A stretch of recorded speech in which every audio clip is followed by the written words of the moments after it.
हो नमस्कार. मी राहुल रणदिवे. कशी झाली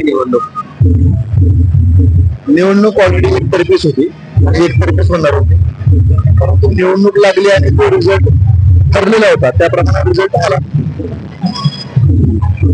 जो ठरलेला होता त्याप्रमाणे आला. त्याचं कारण असं आहे की भाजपच्या बाजूने पूर्ण बहुमत होतं आणि सर्व पक्षांनी मिळून भाजपला पाठिंबा दिला होता.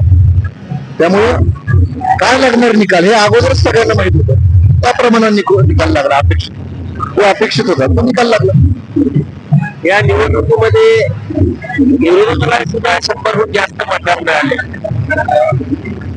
पण मिळणार ना. हे बघा, एक लक्षात ठेवा, भाजपचे स्वतःचे 305 मत या निवडणुकीमध्ये होते. भाजपला 483 मिळाले ना. पण इतर मतही भाजपला मिळाले, तसं तर नाही मिळू शकतात, असं काही नाही. 500 पार करू म्हणले होते. त्यांनीही सांगितलं होतं ना 300 पार करू म्हणून. असं होत नसते ना. त्यांना 118 पर्यंत गेले आणि भाजप 483 पर्यंत गेला. एकंदरीत ही निवडणूक जर बघितला तर लोकशाही प्रमाणे झाली नाही असं वाटतंय.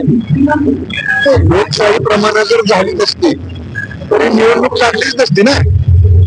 निवडणूक लागली त्याचा अर्थ लोकशाही जिवंत आहे आणि लोकशाही प्रमाणात निवडणूक झाली त्याचा अर्थ असा आहे की भाजपला 483 पडले आणि राष्ट्रवादीला 118 पडले. धन्यवाद. आपले सहकार्य लक्षात असू दे. या